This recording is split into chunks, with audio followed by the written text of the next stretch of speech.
अब कई भाषा वाले बड़े गर्व से कहते हैं कि हमारे पास हिंदी में हिंदी जैसे शब्द नहीं है कर्ता करती, लेकिन वहां पर अगर ऑब्जेक्ट नहीं बदला तो सब्जेक्ट बदला, और सब्जेक्ट नहीं बदला तो वर्ब बदल गया अलग अलग भाषाओं में।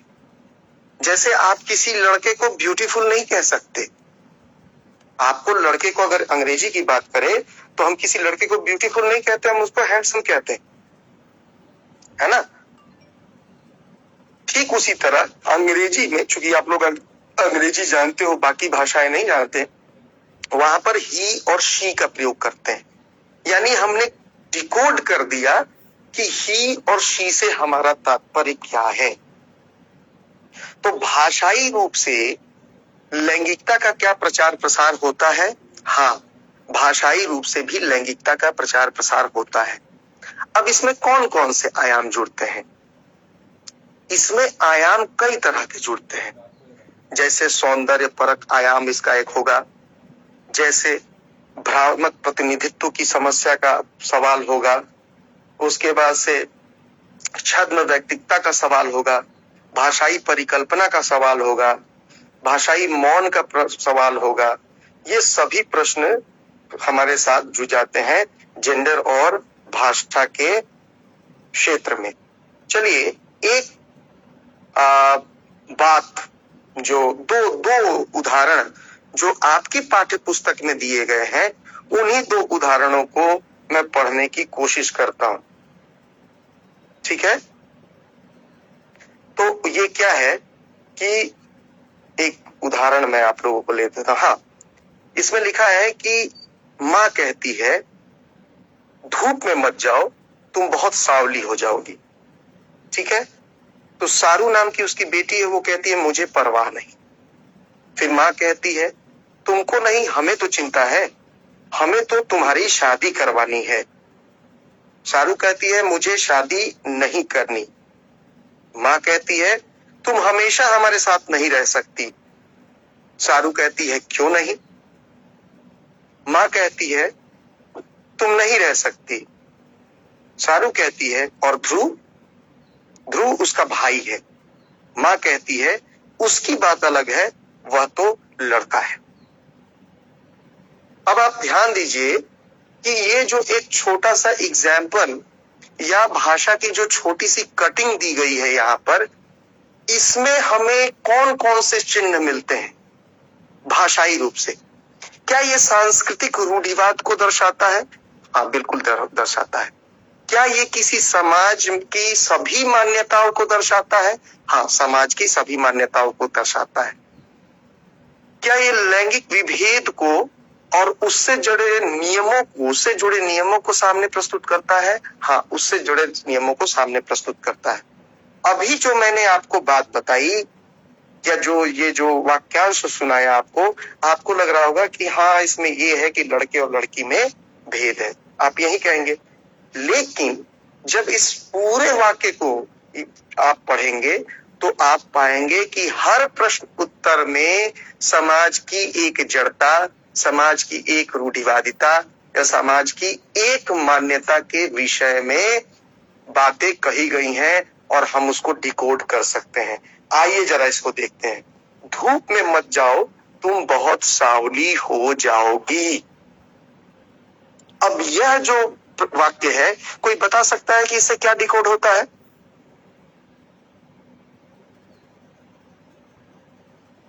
चलिए मैं बताता हूं। स्त्री को सभी सभ्यताओं में सौंदर्य का प्रतीक माना गया है। स्त्री का सुंदर होना लाजमी है, बहुत जरूरी है। अगर स्त्री सुंदर नहीं है तो फिर उसके स्त्रीत्व पर ही प्रश्न खड़ा हो जाता है। अब सुंदरता का क्या पैमाना है? आप सभी को मालूम है कि जहां जहां जो राष्ट्रमंडल देश हैं, जहां जहां अंग्रेज गए या यूरोप के लोगों ने अधिकार किया, और मुझे लगता है कि दुनिया के तमाम देशों पर, कुछ एक चुनिंदा देशों को छोड़ दे तो उनका वहां पर आधिपत्य रहा है।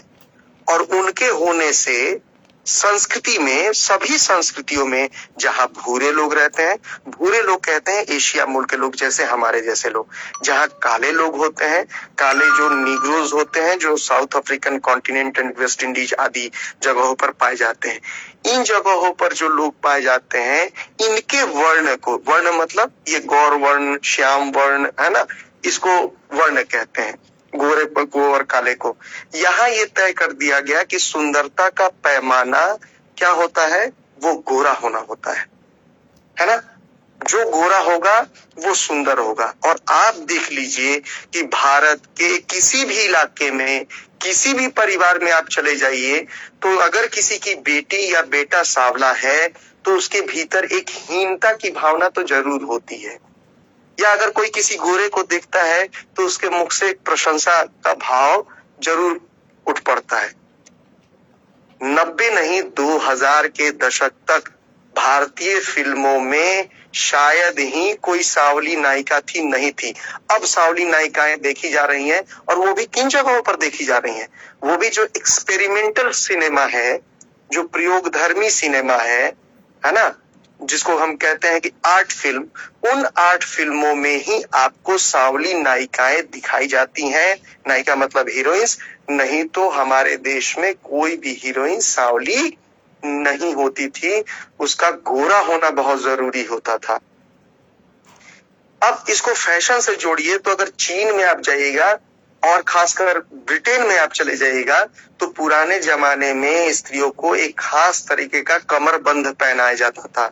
वो कमरबंद इसलिए पहना जाता था बचपन से कि उसकी कमर जो है बिल्कुल पतली हो जाए। शादी के समय लड़कियों के पतली कमर पर विशेष ध्यान होता था वर पक्ष का, और वो कम इतनी जोर से बांधा जाता था कि हड्डी भी पिचक पिचक के वो बिल्कुल पेट बन जाता था, तो बिल्कुल कमर पतली हो जाती थी। और नहीं तो अगर आप कोई हॉलीवुड की हिस्टोरिकल फिल्म देखेंगे तो आप देखेंगे कि वहां पे कमर बंद बांधा जा रहा है लड़कियों का। चीन में एक खास तरीके का सैंडल पहना जाता था, लकड़ी का सैंडल, जो बीच से जो आपकी एड़ी है उसके आगे वाले हिस्से में उठी होती थी, और वो पैर को लिटरली 2 भागों में काट देता है और पैर ही जूते के समान दिखाई देने लगता है। तो सौंदर्य के और सुंदर दिखने की ये कुछ अजीब तरीके शुरू से ही हमारे समाज में विद्यमान रहा है। कुछ निग्रोस देश में जहां पर काले लोग होते हैं, वहां पर गले में एक एक छल्ला पहनाया जाता है, गोल गोल रिंग्स, और उन रिंग्स की संख्या बढ़ाई जाती है ताकि उसका जो गला हो वो जिराफ के समान लंबा हो जाए। अब आपको हंसी आएगी, लेकिन हाँ, वहां पर तकरीबन 10-10, 12-12 इंच से अधिक की लंबाई, सामान्य से अधिक 10-12 इंच की लंबाई गले की हो गई है। तो अलग अलग समाज में हम देखते हैं कि स्त्रियों को सुंदर बनाने के लिए उनका शारीरिक उत्पीड़न खुद परिवार, समाज और उनके द्वारा स्वयं किया जाता रहा है। शारीरिक उत्पीड़न हम अपने यहाँ भी देखते हैं कि सुंदर दिखने के लिए हमने ये मान लिया है कि लड़कियों की आईब्रोज जो है वो बहुत पतले होने चाहिए, और इसके लिए हम क्या करते हैं, हम बाल उखाड़ते हैं, या इस तरह की तमाम तरीके की चीजें हैं फैशन के लिए जो स्त्रियां स्वयं करती हैं और घंटों घंटों व्यतीत करती हैं। अब आज के समय में, आज के वैज्ञानिक युग में अगर सोचिए कि एक तरफ एक ऐसी महिला है जो प्रत्येक मिनट कुछ पैसे कमाती है और काफी आगे निकल चुकी है, वहीं पे दूसरी महिला है जो अपने मेकअप के लिए 3 घंटे तक बैठी रह सकती है आईने के सामने, शीशे के सामने। अब उसके जीवन में अगर वो घंटा भर भी देती है और उसके पूरे जीवन में उस घंटे को मल्टीप्लाई कीजिए, तो आपको ये पता चलेगा कि उसके जीवन की 1/4 या उससे थोड़ा कम उसने बर्बाद कर दिया सिर्फ मेकअप में। और क्यों किया? सबसे बड़ा प्रश्न है। बात यहाँ मेकअप की नहीं हो रही है, बात यहाँ इसलिए हो रही है कि जब उसकी माँ कहती है कि धूप में मत जाओ, तुम बहुत सांवली हो जाओगी, तो इससे वो 2 चीजों को स्थापित करती है। एक तो परंपरागत रूप से जो हमारी मान्यता है वो ये कि स्त्री को सुंदर होना चाहिए, और अगर वो सुंदर नहीं है तो उसको सुंदर दिखना चाहिए। दूसरी जो सबसे कठोर मान्यता है और जो बहुत ही प्रताड़ित करने वाली मान्यता है, वो ये मान्यता है कि स्त्रियों को गौर वर्णा होना चाहिए, यानी गोरी होनी चाहिए। और ये एक बहुत ही कुटिल तरीके से वर्ण विभेद को स्थापित करता है। वर्ण विभेद यानी गोरे और काले के भेद को स्थापित करता है। आपको पता होगा कि यूरोप में और खासकर अमेरिका में ब्लैक एंड व्हाइट को लेकर बहुत ज्यादा डिस्कोर्स चला, वहां पे ब्लैक मूवमेंट चला और वहां पे काले लोगों के साथ उसी तरह के दुर्व्यवहार किए जाते थे जैसा हमारे यहाँ दलितों और आदिवासियों के साथ एक जमाने में दुर्व्यवहार किया गया है। तो सिर्फ एक इस बात से आपको पता चल जाता है, एक वाक्य से, एक वाक्य यानी उसकी भाषा से पता चल जाता है कि हमारे समाज में स्त्रियों के सौंदर्य का क्या पैमाना है और उसको लेकर उसकी क्या मान्यता है। फिर वो आगे कहती है कि मुझे परवाह नहीं। जब वो ये कहती है कि मुझे परवाह नहीं, तब उसकी माँ कहती है कि तुमको नहीं, हमें तो चिंता है, हमें तो तुम्हारी शादी करवानी है। अब इस वाक्य को डिकोड कीजिए। छोटे छोटे वाक्य हैं, लेकिन प्रत्येक कहे गए वाक्य से उस समाज की, जिस समाज की ये महिला है, उस संस्कृति की, यह समूह पूरे पृथ्वी में जो मनुष्य समाज है या उसकी जो संस्कृति है, उसकी मान्यता स्पष्ट रूप से जाहिर हो जाती है। ये जो लिंग भेद हमारे समाज में है वो भी स्पष्ट रूप से परिलक्षित होने लगता है, दिखाई देने लगता है। अब इसमें क्या है, तुमको नहीं तो हमें तो चिंता है, हमें तुम्हारी शादी करवानी है। इसका तात्पर्य ये है कि पुरुष तो कुंवारा रह सकता है लेकिन स्त्रियां कुंवारी नहीं रह सकती। अब स्त्रियां कुंवारी क्यों नहीं रह सकती? अब इसके पीछे भी 2-3 सेगमेंट है, 2-3 मान्यताएं हैं। पहली बात कि कुंवारी स्त्री जो है वो इस समाज में सुरक्षित नहीं है। कुंवारी स्त्रियों का घर में पड़ा रहना सुरक्षा की दृष्टि से ये गलत है। दूसरी बात, स्त्रियों की उत्पत्ति जो हुई है, स्त्रियों को ईश्वर ने बनाया है किस चीज के लिए? संतानोत्पत्ति के लिए, प्रजनन के लिए और समाज को आगे बढ़ाने के लिए, परिवार को आगे बढ़ाने के लिए। इसलिए स्त्रियों का प्रधान कर्तव्य, मूल कर्तव्य और मूल दायित्व है कि वह विवाह करे और जो परिवार है उसकी वंशावली को वो आगे बढ़ाए। बात समझ में आ गई? तो इसलिए स्त्रियों का हमने देखा भी कि हमारा जो भी डिस्कोर्स है स्त्रियों को लेकर वो लिंग आधारित ही है, प्रजनन आधारित है। तो प्रजनन के केंद्र में स्त्री होने के कारण ये माना गया कि ऐसा बिल्कुल गलत है कि स्त्रियां कुंवारी रह जाएं या वो शादी नहीं करें। इसलिए उसकी माँ कहती है कि हमें तो चिंता है, हमें तो तुम्हारी शादी करवानी है। ये कहते मुझे शादी नहीं करनी। फिर ये क्या कहती है कि तुम हमेशा हमारे साथ नहीं रह सकती। फिर ये पूछती है कि क्यों नहीं? वो कहती है कि तुम नहीं रह सकती। अब आप देखिए, माँ कहती है कि तुम हमेशा हमारे साथ नहीं रह सकती। बेटी उसके पास प्रति प्रश्न करती है कि क्यों नहीं रह सकती। फिर माँ दूर आके कहती है कि नहीं रह सकती। इसके पीछे एक सामाजिक जो मान्यता है वो है, और दूसरा अभी जो हमने संतानोत्पत्ति का मामला बताया। एक तो हमने जान लिया कि नहीं, विवाह अवश्यम भावी है क्योंकि स्त्रियों की उत्पत्ति या स्त्रियों की संरचना जो ईश्वर ने की है वो उसके प्रजनन के लिए किया है, परिवार आगे बढ़ाने के लिए किया है। अब ये जब कहते हैं कि नहीं रह सकती, इसका दूसरा तात्पर्य ये है कि देखिए इसमें 2 बातें आती हैं। एक तो पिता के धन में या पिता की प्रॉपर्टी में जो बेटियों का हक होता है उसको कानून ने तो स्वीकार कर लिया, लेकिन समाज ने नहीं स्वीकार किया, खुद बेटियों ने नहीं स्वीकार किया। आप में से क्लास में बहुत सारी ऐसी लड़कियां जुड़ी हैं जो शादीशुदा हैं। अब मैं अगर उनको कहूं या उनका पति कहे कि तुम्हारे घर में जो प्रॉपर्टी है, या तुम्हारा अगर दिल्ली के हो तो दिल्ली में एक बहुत बड़ा मकान है, या अगर तुम लोग गांव से हो तो बहुत सारी जमीन है, उस जमीन में तुम्हारा भी हक बनता है। लड़कियां कहेंगी कि ऐसा क्यों?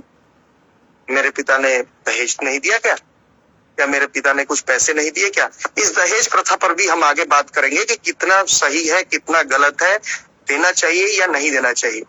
लेकिन एक प्रश्न दहेज और इस वाक्य से जुड़े हुए बारे में हम बात करना चाहेंगे।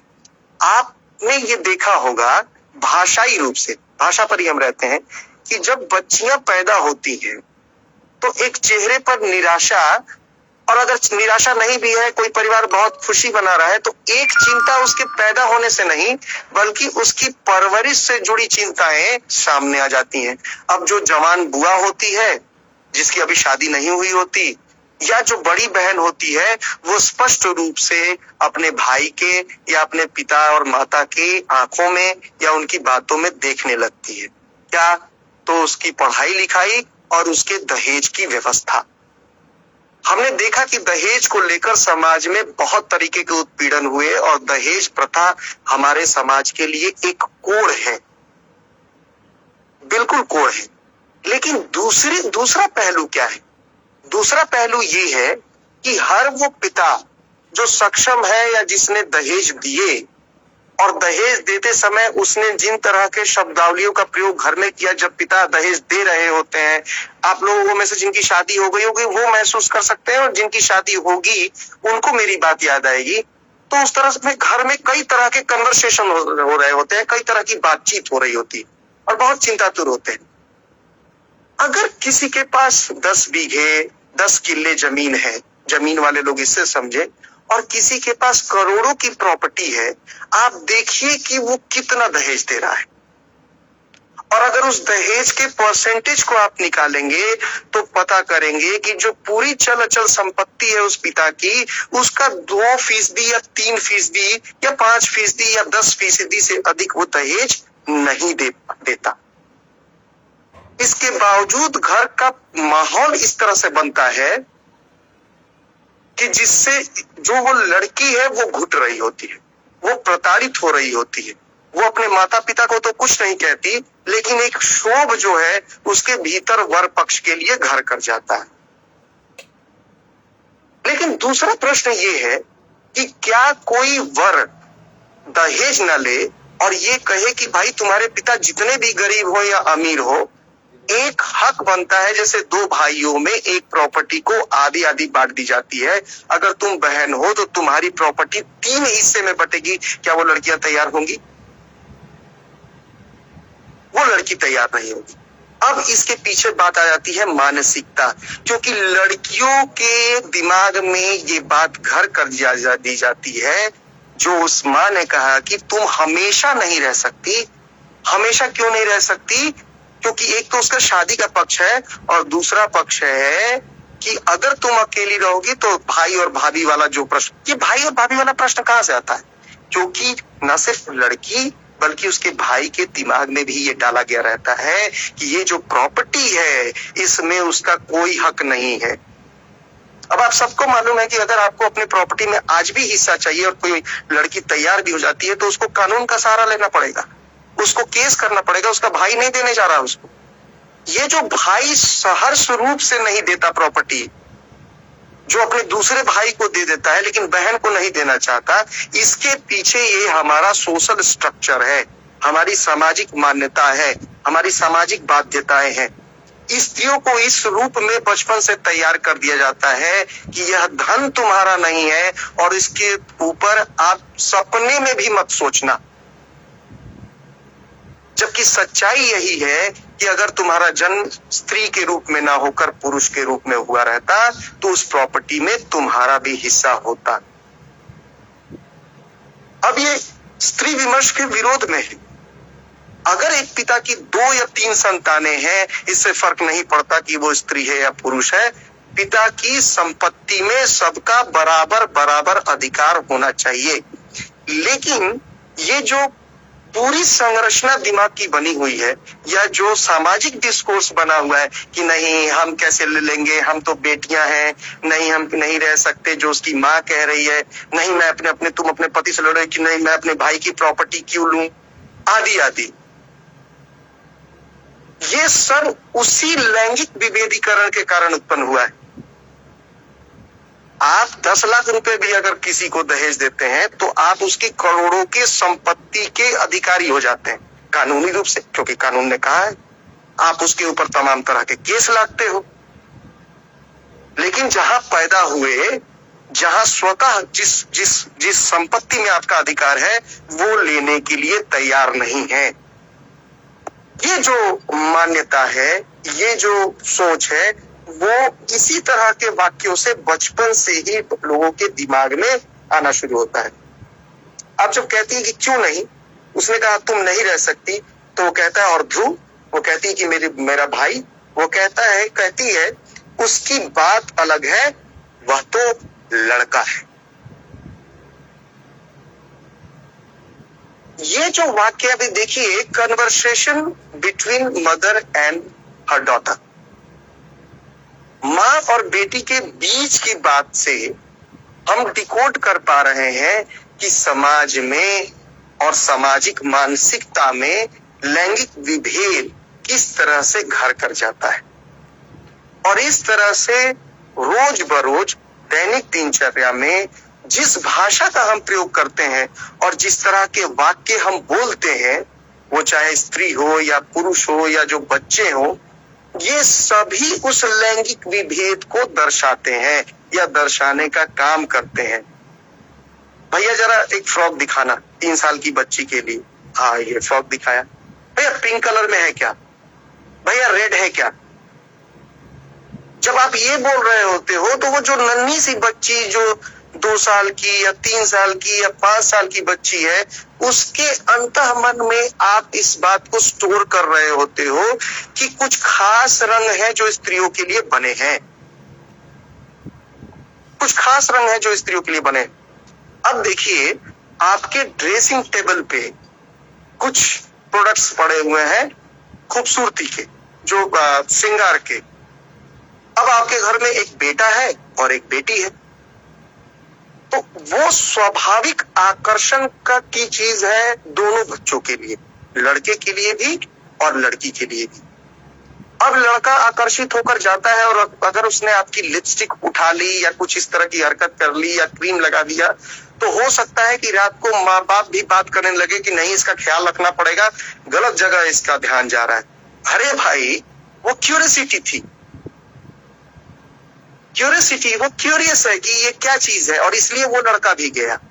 लेकिन हमारे समाज में कहीं ना कहीं हमारे दिमाग में ये भरा हुआ है कि श्रृंगार की ओर अगर लड़का उन्मुख होगा तो कहीं वो मीठा ना हो जाए, और वहीं पर जब वो लड़की जाती है और लिपस्टिक लगाती है तो हम बहुत खुश होते हैं, हम फोटो खींचते हैं, हम अपनी माँ को बता रहे होते हैं, उसकी दादी को बता रहे होते हैं कि देखो देखो ना कैसे ये तैयार हो गई, हम उसके फोटोज ले रहे होते हैं। जब आप इसके प्रति हर्ष व्यक्त कर रहे होते हैं, उस वक्त उस छोटी सी नन्ही सी बच्ची के ये दिमाग में जा रहा होता है कि ये जो मैंने काम किया है वो काम सही है, और ये मेरा अधिकार है, सजना संवरना मेरा अधिकार है।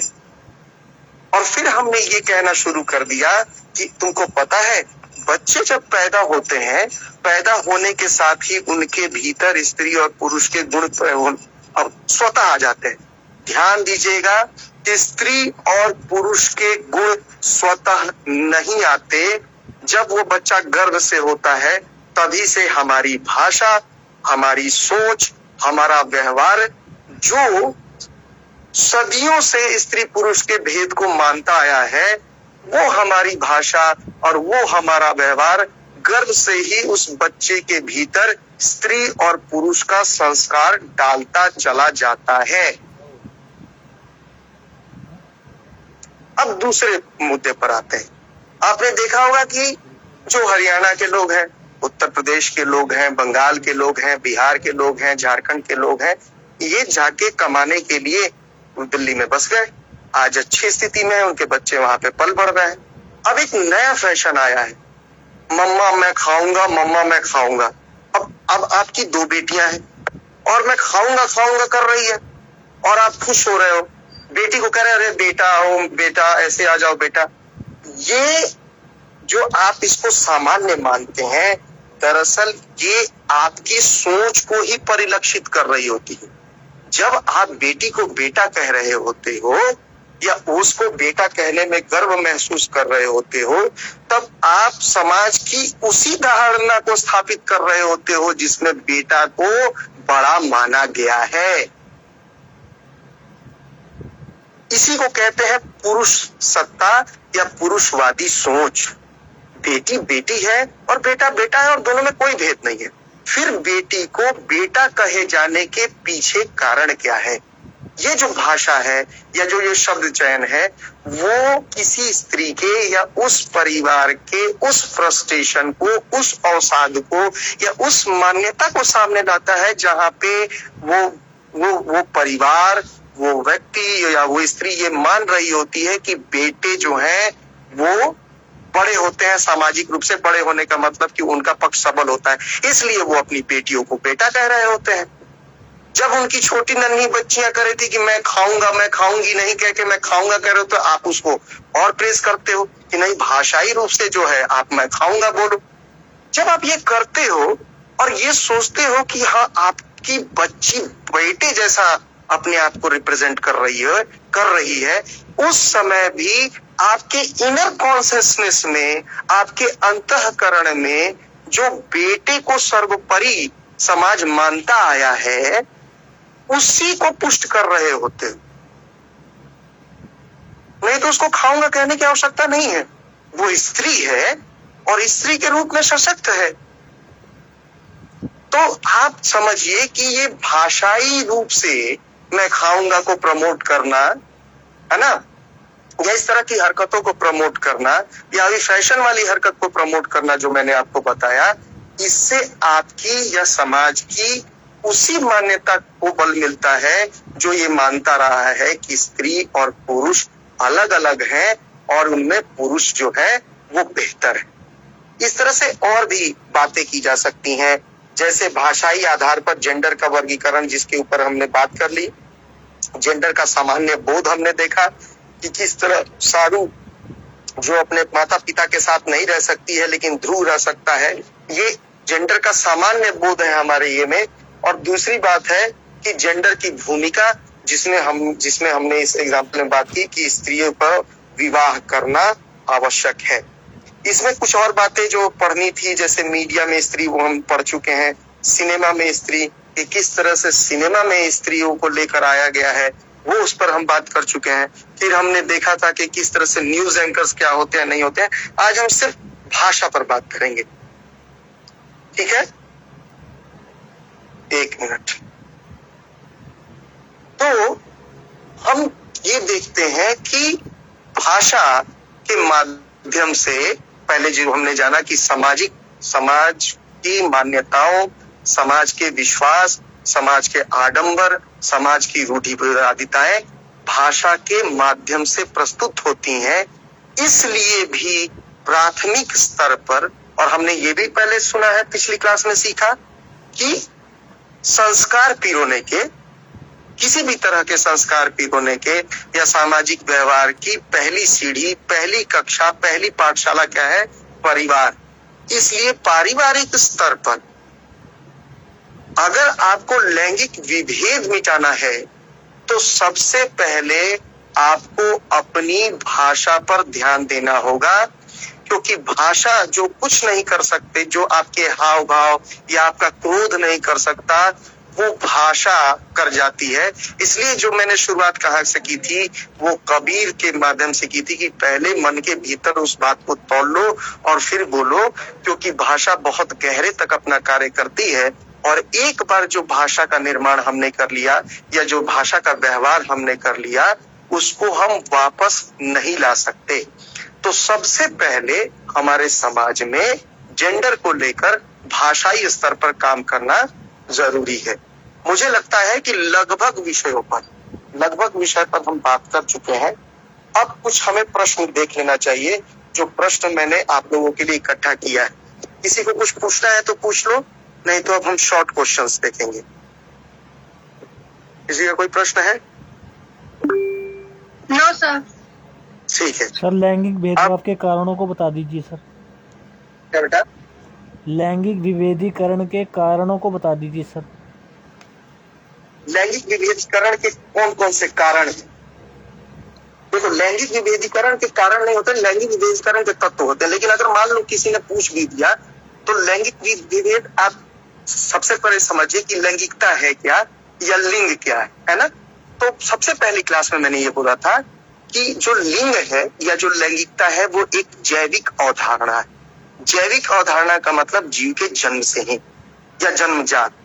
इसका तात्पर्य ये है कि समाज में जो हम लिंग विभेद करते हैं वो जन्म के आधार पर करते हैं, जनन अंगों के आधार पर, प्रजनन अंगों के आधार पर। जब कोई शिशु का जन्म होता है तो हम उसके लिंग को देखकर ये तय कर देते हैं कि अमुक बच्चा शिशु ये जो है वो लड़की है या लड़का है। अब इस लड़की और लड़का के आधार पर परंपरागत रूप से कुछ भेदभाव होता आया है, परंपरागत रूप से। अब परंपरागत रूप से भेदभाव को क्या कारण है?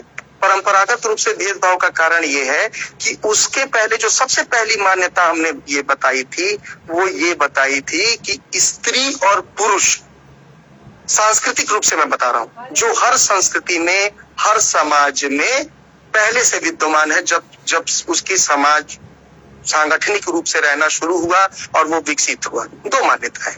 क्या? एक तो स्त्री और पुरुष का जन्म अलग अलग भूमिकाओं के लिए हुआ है, अलग अलग भूमिकाएं। इस समाज को सुचारू रूप से चलाने के लिए स्त्री और पुरुष को ईश्वर प्रदत्त या समाज प्रदत्त अलग अलग भूमिकाएं दी गई हैं।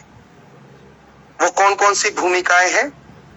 तो इस पर हमने लंबी चर्चा की थी, जो फिर करेंगे कल की क्लास में, जब आप लोग की स्पेशल क्लास होगी। घरे और बाहिरे, ये घरे बाहिरे इसलिए इंपॉर्टेंट है, रविंद्रनाथ टैगोर का ये यूज किया हुआ शब्द है जो उन्होंने अपने उपन्यास के लिए किए थे। स्त्री घर के लिए और पुरुष बाहर के लिए, यानी पुरुष जीविकोपार्जन के संसाधनों को अर्जित करेगा, उसका उत्पादन करेगा, उसको लाएगा, और स्त्री उसका प्रयोग जीविकोपार्जन में आगे बढ़ने के लिए करेगी। अब पुरुषों के साथ कुछ चीजों को जोड़ दिया गया, जैसे एकाधिकार, बल, स्वामित्व, केंद्रीयता। एकाधिकार का मतलब क्या है कि परिवार पर और समाज पर, अपने परिवार पर, अपनी सोसाइटी पर पुरुषों का एकाधिकार होगा। स्वामित्व, वो उसके स्वामी होंगे। निर्णय लेने का अधिकार, निर्णायक, किसी भी तरह के कार्यवाही या किसी भी तरह के व्यवहार को लेकर अंतिम निर्णय वो पुरुष लेगा। स्त्रियों के संदर्भ में यह तय कर दिया है कि घर के रखरखाव, और सबसे बड़ी बात जो उसके साथ जोड़ दी गई वो दी गई कि संतानोत्पत्ति, संतान को उत्पन्न करने की चूंकि क्षमता उसके पास है, इसलिए उसको बहुत षड्यंत्र के रूप से एक देवी का रूप दे दिया गया, सर्जक का रूप दे दिया गया, और ये कहा गया कि स्त्री तभी पूर्ण हो सकती है जब वो संतानोत्पत्ति करे, यानी गर्भ धारण करे। इसलिए आपने देखा होगा कि लगभग सभी सोसाइटीज में, हर देश में अगर आप चले जाएंगे तो जो स्त्रियां कंसीव नहीं कर सकती या कंसीव नहीं कर पाती, उनके लिए समाज में एक दूसरे तरह की मानसिकता उत्पन्न होने लगती है कि ये बच्चा नहीं जन सकती। तो ये परंपरागत सोच रही है लैंगिक विभेदीकरण की। लेकिन आधुनिक समय में भी लैंगिक विभेदीकरण को व्याख्यायित किया गया, और किस रूप में व्याख्यायित किया गया? तो 16वीं 17वीं शताब्दी में जब पूंजीवाद का उदय होता है, जब कल कारखाने लगाए जाते हैं, तो एक और वर्ग का उदय होता है, और वो वर्ग होता है मध्यम वर्ग। ये मध्यम वर्ग उच्च और निम्न वर्ग के बीच का वर्ग था, जो उच्च वर्ग की ओर जाना चाहता था, उसके पास शिक्षा का हथियार था, और जो स्किल्ड था। इस मध्यम वर्ग में सर्वाधिक चेतना थी, और यहां से जो उनकी स्त्रियां थी, स्वाभाविक है जब मध्यम वर्गीय वर्ग जो है वो चेतनाशील होगा तो उसकी स्त्रियां भी चेतनशील होंगी। आधुनिक समय में जब लोकतंत्र की स्थापना होती है तो वोट देने का अधिकार, बाहर निकलने का अधिकार, यानी पर्दा प्रथा का विरोध। आपको पता होना चाहिए कि विश्व के किसी भी देश में स्त्रियों को वोट देने का अधिकार नहीं था जो लोकतंत्र की बात करते हैं, और कई देशों में तो भारत के बाद स्त्रियों ने वोट देना शुरू किया है, पुरुष देते थे। प्रॉपर्टी का अधिकार, समान काम और समान वेतन का अधिकार, और इस तरह के प्रश्न उसमें जुड़ गए लैंगिक विभेदीकरण में। और ये माना गया पूरा का पूरा जो भी आपके 5 चैप्टर है वो लैंगिक विभेदीकरण पे ही है। ये माना गया कि समान कार्य के लिए समान वेतन नहीं मिलता, ये माना गया कि समान अपॉर्चुनिटीज नहीं मिलती, ये माना गया कि कुछ क्षेत्र विशेष को महिलाओं के लिए आरक्षित कर दिया गया है। ऐसे बहुत सारे क्षेत्र हैं, जैसे नर्सिंग सेक्टर। आप देख लीजिए कि पुरुष नर्स नहीं दिखाई देंगे। क्यों पुरुष नर्स नहीं दिखाई देंगे, इस पर हम अभी बात कर लेते हैं भाषा के आधार पर अगले सेक्शन में। इसलिए नहीं दिखाई देंगे क्योंकि ये मान लिया गया कि सांस्कृतिक रूप से, परंपरागत रूप से स्त्रियों के भीतर देखभाल करने का गुण रहा है। उनके भीतर मातृत्व की भावना, ममत्व की भावना, केयर करने की भावना है। इसलिए अगर नर्सिंग कोई कर सकता है तो वो वही करेगी। दूसरी चीज क्या है, गंदगी साफ करने को लेकर बहुत हीन भावना स्त्रियों में नहीं होती। शारीरिक रूप से भी वो गंदी है, और यही कारण है कि पीरियड्स और मेंसेस को लेकर हमारे समाज में कितनी तरह की गलत धारणाएं हैं, हम सब उससे वाकिफ हैं। दूसरी बात ये है कि चूंकि ये खून से बच्चों के लालन पालन में पोटी साफ करना, अपने खून की गंदगी को साफ करना, इसमें वो हमेशा प्राकृतिक रूप से रही है, इसलिए नर्स वो बहुत अच्छी हो सकती हैं। एयर होस्टेस, चूंकि वो सौंदर्य की प्रतिमूर्ति हैं, इसलिए एयर होस्टेस में तो अब कुछ पुरुष भी आने लगे हैं, नहीं तो पिछले दशक तक 100% एयर होस्टेस वही हुआ करती थी। रिसेप्शनिस्ट, चूंकि आकर्षित करना है इसलिए रिसेप्शन पर किसी स्त्री को ही बैठना होगा। तो हम देखते हैं कि कुछ खास तरीके के कार्य को आरक्षित कर दिया गया महिलाओं के लिए। कई देश की सेनाओं ने ये कहा कि हमारे यहाँ तो स्त्रियां फौज में आ गई हैं, और आज से नहीं बहुत पहले से आ गई हैं। वो स्त्रियां क्या करती थी, वो स्त्रियां या तो डेस्क वर्क करती थी, या तो स्त्रियां सेना में डॉक्टर थी, या तो स्त्रियां सेना में नर्सेस थी। आज तक आपने भारत और पाकिस्तान की युद्ध में थल सेना में किसी स्त्री को देखा है क्या बॉर्डर पे, कि जो बंदूक लेके लड़ रही होगी? तो एक भुलावा दिया गया सेना के माध्यम से भी कि देखो भाई, हमारे यहाँ स्त्रियां भर्ती हो गई हैं और स्त्रियां भी सेना का हिस्सा है या फौज का हिस्सा है। ठीक है, आप लोग बहुत गूज़बम्स आया होगा कि इस बार भारत और पाकिस्तान के युद्ध में आपने स्त्रियों को देखा होगा सामने आके प्रेस कॉन्फ्रेंस करते हुए। जो कुरैशी थी उनका इतिहास पता कीजिए, और पता कीजिए कि वो क्या करती है सेना में। तो इस तरह के तमाम ऐसे क्षेत्र हैं जहां पर हमको जेंडर विभेदीकरण दिखाई देता है। भाषाई रूप से और मान्यता के रूप से अगर मैं आपसे पूछूं आप लोगों से, ये बताइए कि इंडियन क्रिकेट टीम का कप्तान कौन है अभी फिलहाल, कोई बता सकता है? अगर आपको इंडियन क्रिकेट टीम का कप्तान पूछा जाए, अभी आज अनाउंस होने वाला है टीम, तो आप कहेंगे रोहित शर्मा है। सबसे बड़ी बात है कि मैंने कब पूछा कि इंडियन क्रिकेट की महिला टीम या पुरुष टीम, ये तो हमने पूछा नहीं। आप कितने महिला फुटबॉलर्स को जानते हैं? वैसे भी फुटबॉल हमारे यहाँ फेमस नहीं है, फिर भी आप 2-3 फुटबॉल प्लेयर्स को तो जानते हैं जो कि पुरुष। स्त्रियों को कितना जानते हैं? तो खेल के क्षेत्र में भी हमने देखा कि कुछ खास खेल को महिलाओं के लिए आरक्षित कर दिया गया और कुछ खास खेल को पुरुषों के लिए आरक्षित कर दिया गया।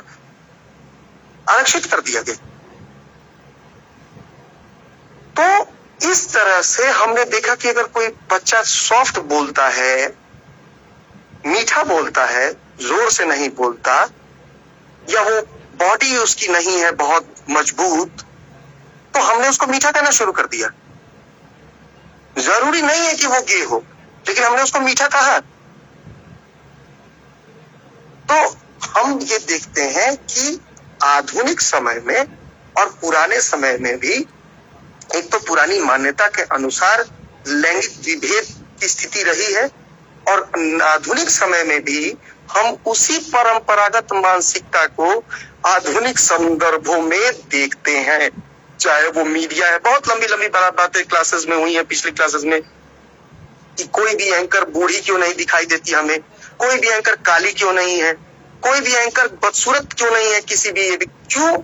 क्या कोई सांवली लड़की, क्या कोई बदसूरत लड़की वो अच्छा नहीं बोल सकती? तो फिर खूबसूरत लड़कियां ही एंकर क्यों है, और क्यों होनी चाहिए? यानी वो मीडिया, वो लोकतंत्र का चौथा स्तंभ जो अपने आप को बहुत गर्व से कहता है कि हम लोकतंत्र के चौथे स्तंभ है, वो खुद उस सौंदर्य परकता को स्थापित कर रहा है, उसको बढ़ावा दे रहा है, और उस सौंदर्य की जो पैमाना स्त्रियों के लिए रूढ़ कर दिया गया है, उसको वो पुष्ट कर रहा है, उसको बल दे रहा है। फिर हम जो देखते हैं कि कोई भी क्रीम हफ्ते दिन में, 15 दिन में, हालांकि हमारी माताओं से लोग लगाते आ रहे हैं, कई वर्ष से लोगों ने उन क्रीम्स को लगाया है, आज तक तो कोई गोरा हुआ नहीं, लेकिन हर क्रीम ये दावा कर रहा है कि आप गोरे हो जाएंगे। उनमें से कोई ये क्रीम दावा नहीं कर रहा है कि आपके चेहरे की चमक बढ़ेगी, या आपका टोन अच्छा हो जाएगा, या आप जवां बने रहेंगे। उसमें ये दावा होता है कि आप गोरे हो जाएंगे। तो हमारा जो मीडिया है, हमारी जो फिल्म है, हमारा जो सिनेमा है, उसके जो डायलॉग्स हैं, उस पर भी बात कर सकते हैं कि किस तरह से वहां पे ये कहा जाता है कि बेटी यहाँ से तुम्हारी डोली निकली है, वहां से तुम्हारी वहां से शॉ निकलना चाहिए। तो इस तरह के शब्द, इस तरह की भाषा को भी इसमें मैंने इंक्लूड कर दिया। ये लैंगिक विभेद को दर्शाता है। और किसी का कोई प्रश्न? ये हाँ सर, जैसे सर ने बताया कि पुरानी सोच हो गई है, पुरानी सोच में सर संकीर्ण विचारधारा दिखी गई है, जो समय समय पर, जैसे कि एक गरीब माता पिता है, अगर उसके घर में एक बेटा है या बेटी है, तो सर अगर गरीबी है तो गरीबी के कारण सर वो प्राथमिकता अपने बेटे को देगा, क्योंकि इसको ये है कि वो अपनी बेटी को तो ब्याह देगा। देखो, ये जो प्राथमिकता है, हम इसी पे बात कर रहे हैं, और ये पूरा का पूरा जो विषय आप लोगों को लगा गया है। जब इस क्लास में लड़के नहीं जुड़ते थे, तब भी मैं यही कहता था कि दरअसल एक बच्चे ने एक प्रश्न पूछा था कि सर, मैं देख रहा हूँ कि ये जो भी आप पढ़ा रहे हो सिर्फ लड़कियों के लिए। मैंने तभी बोला था कि ये लड़कियों के लिए है ही नहीं, ये दरअसल लड़कों के लिए है, और उस मानसिकता के लिए जो पितृसत्ता को प्रमोट करता है। और हमने पिछली क्लासेस में ये भी कहा कि लड़कियां भी उस पितृसत्ता को प्रमोट करती हैं। देखो, बात गरीबी और अमीरी की है ही नहीं, बात गरीबी और अमीरी की है ही नहीं। किसी भी तरह की जो ये स्त्री सुरक्षा की बात आती है, स्त्री सुरक्षा की बात किससे है? पुरुषों से है ना। तो फिर मानसिकता में दोष किसके है? अब मैं तुम्हारे बात पर आऊंगा, इसको थोड़ा सा मैं विषयांतर हो रहा हूं कि 2 साल और 2.5 साल और 1.5 साल के बच्चियों के साथ बलात्कार क्यों है? अब आ गई जो प्रश्न तुम कर रहे हो कि जब वो गरीब है तो वो प्राथमिकता देगा। नहीं, प्राथमिकताएं वैसे तय नहीं होती। अब तुम्हारे प्रश्न का बहुत शानदार उत्तर देता हूं। मान लो इस क्लास में सभी बच्चे जुड़े हुए हैं मुझसे, और मैं कल परीक्षा ले रहा हूं, मुझे एक नौकरी देनी है अपने सहायक की, या कहीं नौकरी लगी है, ठीक है, और सिर्फ लड़कों ने दिया टेस्ट। तो जब लड़के ने टेस्ट दिया और मुझे बेस्ट चुनना है, तो मैं किस आधार पर चयन करूंगा? किस आधार पर चयन करूंगा? मैं तो इसी आधार पर चयन करूंगा कि मेरे क्षेत्र के विषय में या इस क्षेत्र के विषय में कौन जानता है ना। मैं ये प्राथमिकता नहीं दूंगा कि कौन कितना गरीब है, कौन कितना अमीर है। अगर गरीबों का भी सेक्शन हमने बांट दिया, जिसको आरक्षण के रूप में आप देखना चाहें, तो उनमें भी उन्हीं का चयन करूंगा जो सर्वाधिक जानने वाले होंगे। तो प्राथमिकता देना इस बात पर तय नहीं होता कि कौन क्या है, प्राथमिकता देना इस बात पर तय होता है कि किसके भीतर कितनी खासियत है या कौन सा गुण है। गरीब है तो गरीबी कैसे दूर होगी अगर उसका वो संतान काम करने लगे। बचपन से माँ और बाप देख रहे हैं कि मेरा बेटा भोदू है, आवारा है, सड़क पर घूम रहा है, और ये लड़की मेरी पढ़ने में सेंसिटिव है। ऐसे तमाम उदाहरण आपको मिल जाएंगे। उसके बावजूद उसके माँ बाप ने बार बार अपने बेटे के लिए कोशिश की, और ये कोशिश करते रहे क्योंकि ये मेरा आंख का तारा है, हमारे बुढ़ापे का सहारा है, लकड़ी है, लोहा है, पता नहीं क्या क्या है, इसलिए इसको पढ़ाते रहो। ठीक है, हर लड़का मल्टीनेशनल कंपनी में जॉब तो करता नहीं है। ठेले वाले, खोमचे वाले, रेहड़ी वाले, है ना, मॉल्स में साफ सफाई करने वाले, ये कौन से लोग हैं? लड़के ही तो हैं। तो उनको वो नौकरी क्यों मिली और बड़ी नौकरी क्यों नहीं मिली? तो कि प्राथमिकताएं तय थी कि कौन किस सेक्टर के लिए काम कर सकता है। इसलिए ये हमेशा ध्यान रखना कि प्राथमिकता पूर्व निर्धारित नहीं होती। आपने पहले से कैसे निर्धारित कर दिया? अरे भैया, जब बच्चा पैदा होता है तभी हम बहुत सारी चीजों का निर्धारण कर लेते हैं, तभी कर लेते हैं। और मान लो 2 बेटे होते तो, मान लो बेटी नहीं होती और वो गरीब है, तो किसको प्राथमिकता देगा वो बच्चा? बाप। उसको प्राथमिकता हो देगा उन 2 बेटों में जो योग्य होगा। उसी बाप के अगर 2 बेटे और बेटी नहीं है, तो फिर वो प्रश्न आ गई कि आपकी प्राथमिकता की जो बात है ना, वो गुण आधारित होती है, लिंग आधारित नहीं। कभी भी लिंग आधारित नहीं हो सकती। सर इसमें ये देखा गया है कि मतलब छोटी विचारधारा से प्रभावित हो सकते हैं, मतलब ये चीजें भी मतलब मुमकिन है, मतलब एग्जैक्टली इसी की बात हम कर रहे थे। इसको तुम जो छोटी विचारधारा कह रहे हो, दरअसल जैसे दलित डिस्कोर्स में ब्राह्मणवाद शब्द का प्रयोग किया गया, ब्राह्मणवाद का तात्पर्य ब्राह्मणों से नहीं है, मानसिकता से है। उसी तरह से जेंडर डिस्कोर्स में इसको पितृसत्ता कहा गया, पैट्रियार्की जिसको अंग्रेजी में कहते हैं, पैट्रियार्की, पितृसत्ता। तो एक पितृसत्तात्मक सोच ही होती है, वो पुरुषों की भी हो सकती है और वो स्त्रियों की भी होती है। इसलिए तो बेटा, जब अभी अभी पैदा हुई शिशु को नमक चटा के और दूध में डुबोकर मारा जाता है, गर्भ में ही गर्भपात करवा दिया जाता है। उस समय क्या प्रायोरिटी थी? उस समय तो कोई प्रायोरिटी नहीं थी। और अगर कोई गरीब है, उसका बेटा हो या बेटी हो, वो अगले 15 वर्षों तक तो किसी काम का नहीं है ना, वो तो सिर्फ खाएगा और तुम्हारा खून पिएगा, तुम्हारा पैसा खाएगा, है कि नहीं? लड़का हो या लड़की हो, अगले 15 वर्षों तक तो वो गरीबी दूर करने से रही क्या रहा। फिर वो गरीब व्यक्ति क्यों उस बेटे को जन्म लेता है, दे देता है, और उस बेटी को नहीं देता, गर्भपात करवा लेता है? क्योंकि कहीं ना कहीं दिमाग में है कि चलो 20 साल के बाद ही सही ये कमाएगा और मुझे देगा। अब कितने बेटे दे रहे हैं तुमने तो देख ही लिया। ये छोड़ो, एक कहानी है, उस कहानी को भी आपको ध्यान देना होगा, जहां पर उसका बेटा उसको, बुढ़िया को बहुत कष्ट दे रहा है, और बेटी जो है अच्छे घर में विवाह हो गई, और पिता, उसका पति जो है वो खुले विचारों का है, वो कहता है कि तुम ला सकती हो, तुम्हारी माँ है, तुम रखो। बेटी 1-2 बार कोशिश करती है, 1 बार लाती भी है, लेकिन माँ का मन नहीं लगता। और ये घर घर की कहानी है, तुम भी अगर अपने समाज में, अपने परिवार में, अपने घर में देखोगे तो हो जाएगा, उसका मन ही नहीं लगता। कहती है कि नहीं मुझे घर पहुंचाओ, फिर घर जाती है, फिर समस्या होती है उसके साथ, फिर मार पिटाई या उसको खाना नहीं देना, आदि फिर वो लेकर आती है, फिर 1 महीना रहती है, फिर उसका मन नहीं लगता। वो कहती है कि अरे यार तुम क्यों ऐसा करती है? 2 बातें कहती है जो ध्यान देने की जरूरत है, जो पितृसत्तात्मक सोच और रूढ़िवादी सोच को दर्शाता है। एक वो कहती है कि बेटा आखिर में मुझे पार तो वही लगाएगा, मुझे तारेगा तो वही। ये तारना शब्द जो है वो धर्म सत्ता से जुड़ा हुआ है, कि अगर बेटा अग्नि ना दे, बेटा मुखाग्नि ना दे। आप देख लीजिए आज भी ऐसा होता है कि अब तो बेटियां जबरदस्ती देने लगी हैं कि अगर किसी का बेटा ही नहीं हो तो उसका भतीजा, उसका पति मुखाग्नि देता है, लेकिन बेटियां नहीं देती। तो मेरे मुंह में आग तो वही डालेगा और तभी मेरा तरण होगा इस मृत्यु लोक से। तो एक तो ये धर्म सत्तात्मक सोच है जो रूढ़िवादी है, और दूसरी बात वो बुढ़िया कहती है उस कथा में कि चावल का कीड़ा चावल में ही मरता है।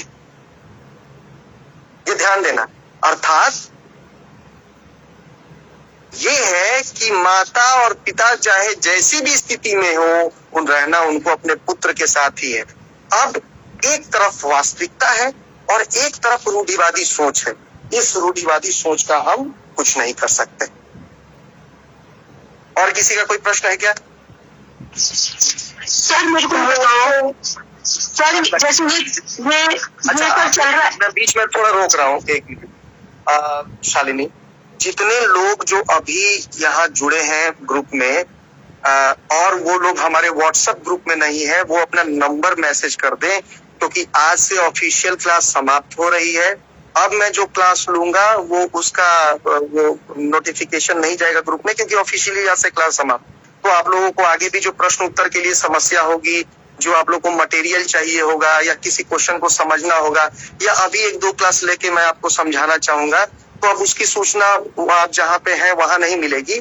अब उसकी सूचना हम लोगों ने जो अपना इंडिविजुअल ग्रुप बनाया है, ये BGTG 172 का, वहीं पे मिलेगी। और जो बच्चे इस व्हाट्सएप ग्रुप में जुड़े हैं वही उस पर पढ़ पाएंगे, या कोई मटेरियल ले पाएंगे, या कोई दिक्कत हो कभी भी आपको जरूरत पड़ रही है एग्जाम के समय भी, तो आप कुछ उस ग्रुप में लिख के भेज सकते हैं। तो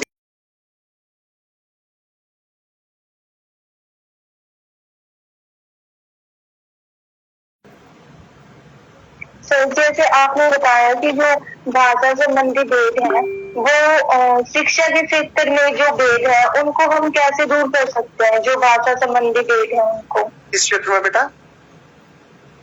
शिक्षा के क्षेत्र में सर। देखो, किसी भी क्षेत्र में भाषाई विभेद को दूर नहीं किया जा सकता। भाषाई विभेद को दूर करने का तरीका क्या है? ये है, हम शिक्षा का क्षेत्र बोल रहे हैं। देखो, शिक्षा के क्षेत्र में है कौन? मैं हूं, तुम हो, हमारे भी सर हैं, है ना। अब ये जो लोग ग्रेजुएशन कर लिया या MA कर लिया या PhD कर ली, आपके साक्षर या शिक्षित होने से परंपरागत रूढ़िवाद की जो मानसिकता है वो दूर नहीं होती। ये तब दूर होती है जब आप शिक्षण से जो चेतना विकसित हुई, जो ज्ञान आपने अर्जित किया, उसका प्रयोग आप अपनी पुरातन सोच को दूर करने के लिए करें।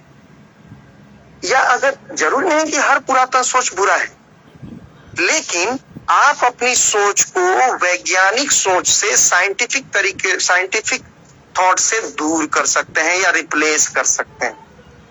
हम जब बात कर रहे थे उत्पीड़न की, तो आपको याद होगा उसमें एक सेक्शन हमने किया था स्कूलों और यूनिवर्सिटी में होने वाले यौन उत्पीड़न की। लाखों केस, मैं लाखों की बात कर रहा हूं, दर्ज है पिछले 20 से 25 सालों में स्कूल में, जहां पर शिक्षकों ने उत्पीड़ित किया या शारीरिक या मानसिक रूप से नुकसान पहुंचाया अपने स्टूडेंट्स को, उनके साथ गलत किया, दुर्व्यवहार किया, कोई गलत भाषा बोल दी या शारीरिक उत्पीड़न किया। अब ये वो है जो पब्लिक स्फीयर में आ गए। मान लो कि अगर 25 केस आते हैं स्कूलों के, तो वो 25 नहीं है, वो कम से कम 1000 है। क्योंकि आपको मालूम है कि शारीरिक, आप जब रास्ते में चल रही होती हैं और आपको कोई लड़का कुछ टीज कर देता है, आप किससे जाके कहते हो? क्या पुलिस में कहते हो? और हमने जो बात की, ये बोला कि मानसिक उत्पीड़न, भाषाई उत्पीड़न को भी शारीरिक उत्पीड़न के समान ही माना गया है। There is no need of penetration. जरूरी नहीं है कि लैंगिक प्रवेश हो, हर तरीके का उत्पीड़न होता है। तो आप किससे कहते हो?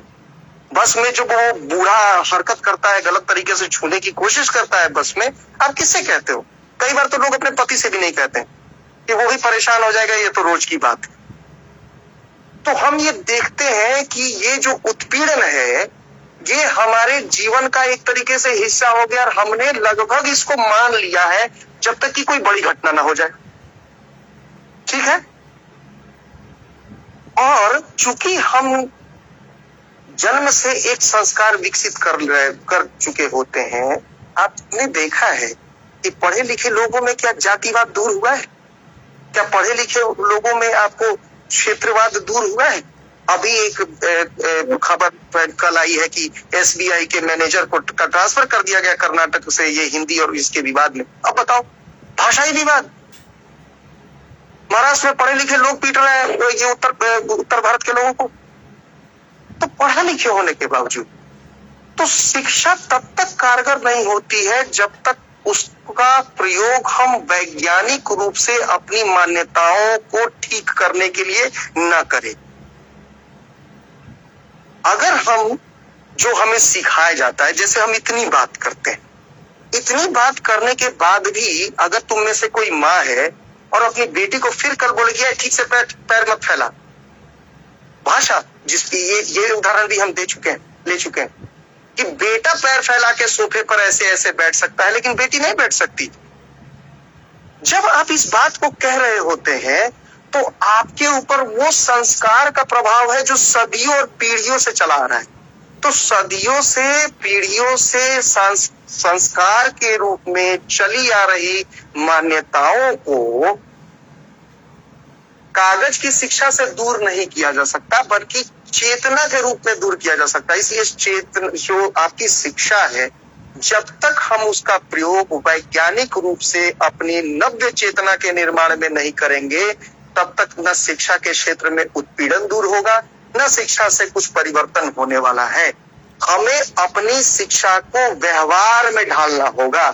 हमें सीखी गई बात को अपने व्यवहार के रूप में जब तक हम उसका अनुप्रयोग नहीं करेंगे, अर्थात उसका प्रयोग नहीं करेंगे, तब तक काम बनने वाला नहीं है। मैंने फैशन के खिलाफ कितनी सारी बातें कही, मेकअप के खिलाफ पिछले कक्षाओं में कितनी सारी बातें कही। अब चूंकि सिंक्रनाइज है, आप बात समझ रही हैं। नहीं तो अगर यूं ही कहा होता, मान लीजिए मैंने यूं ही रैंडमली कहा होगा कि तुम लोग तो हमेशा ही मेकअप के फैशन करती रहती हो, तुम लोगों को कितना बुरा लगा होता। लेकिन अब इतनी क्लास निकल जाने के बाद तुम लोगों को इसकी सच्चाई, इसके दोनों पक्ष पता है। इन दोनों पक्षों के पता होने के बाद भी अगर तुम्हारे ऊपर समाज का दबाव है या तुम खुद महसूस कर रही हो, तो वो तुम्हारा खुद का क्रिएट किया हुआ है कि ना फलानी शादी में बिना मेकअप के कैसे जाऊं, या फलानी शादी में इतने गहने नहीं पहनूं तो कैसे चलेगा। तो सच्चाई ये है कि ना दादियां नानियां अपने बदलने को तैयार हैं, ना वो लड़के और वो लड़कियां जो बड़ी बड़ी यूनिवर्सिटीज में पढ़ रही हैं। तो बड़ी बड़ी यूनिवर्सिटीज में पढ़ने वाले बच्चे अगर अपनी उसी पुरातन मानसिकता को ढो रहे हैं शिक्षित होने के बावजूद, तो फिर उस शिक्षा का कोई फायदा नहीं है और वो फिर किताबी ज्ञान हो गया। फिर कबीरदास कहते हैं, पोथी पढ़ी पढ़ी जगमुआ, पंडित भया न कोय, ढाई आखर प्रेम का पढ़े सो पंडित होए। पोथी पढ़ते पढ़ते तो सारा जग मर चुका, पढ़ के लोग आए, पढ़े और मर गए, लेकिन हमारा वही संस्कार हम ढो रहे हैं। तो वास्तविक शिक्षा का महत्व तो यही है कि वो रूढ़िवाद पर, भेदभाव पर, सामाजिक दुर्बलताओं पर, सामाजिक व्याधियों पर प्रहार करे। और अगर वो प्रहार नहीं कर पा रहा तो इस तरह की शिक्षा का कोई फायदा नहीं, कोई महत्व नहीं, और तब तक शिक्षा के क्षेत्र में भी ये लैंगिक विभेद दूर नहीं होने वाला। और किसी का कोई प्रश्न? सर एक बात बताओ, जैसे हम पढ़ रहे हैं और हमें थोड़ा ज्ञान भी इस तरीके का आ रहा है कि पुरानी रूढ़िवाद जो सोचे है हमें उसको खत्म करना चाहिए, लेकिन खाली एक अकेले हम लोग मतलब मैं जैसे मुझे नॉलेज आई है, मुझे नहीं पता स्टूडेंट्स में कितनी नॉलेज आई है। अगर मेरी बेटी है, जैसे मैं उसको वैसे मैं जो फ्री छोड़ती हूँ उसको मैं, तो कल को हम उसके भी कहते हैं कि नहीं भी ठीक है, तो हमें लगता है कि शायद हमें बढ़ावा दे रहे हैं। और जैसे आप क्या सुरक्षा के पॉइंट ऑफ व्यू से बात कर रहे हैं? जैसे आपने कहा कि ऐसे खड़े नहीं होना, ऐसे बैठना नहीं है, जैसे हम लोग हैं तो कहीं ना कहीं तो हमारी मानसिक स्थिति में भी वही मैं बताता हूँ, दो तरह के एक्शन होते हैं। इसीलिए ये डिस्कोर्स आप लोगों को पढ़ना है, और इसीलिए कहा जाता है सेक्स एजुकेशन बढ़ाने के लिए, जिस पर हमने पीछे दूसरी या तीसरी कक्षा में बात की थी। बात समझो। बात ये है कि बेढंग तरीके से बैठना, जो हमने बात की थी कि सिगरेट पीना गलत है, अरे बात समझ में, स्त्री पिए या पुरुष पिए, ठीक उसी तरह शराब पीना गलत है, स्त्री पिए या पुरुष पिए। बिना मतलब का सड़क पर घूमना गलत है, ठीक उसी तरह से नाइट आउट भी जो लड़कियां करने के लिए भीतर से व्याकुल रहती है वो गलत है। ठीक उसी तरह बैठने का तो एक तरीका होता है। तो ये संस्कार तुमको अपने बेटे को भी देना है और बेटी को भी देना है। जब तुम अपने बेटे और बेटी दोनों को एक साथ ये संस्कार दे रही होगी, तब खुद उनमें समानता का भाव पैदा हो जाएगा। एक बात।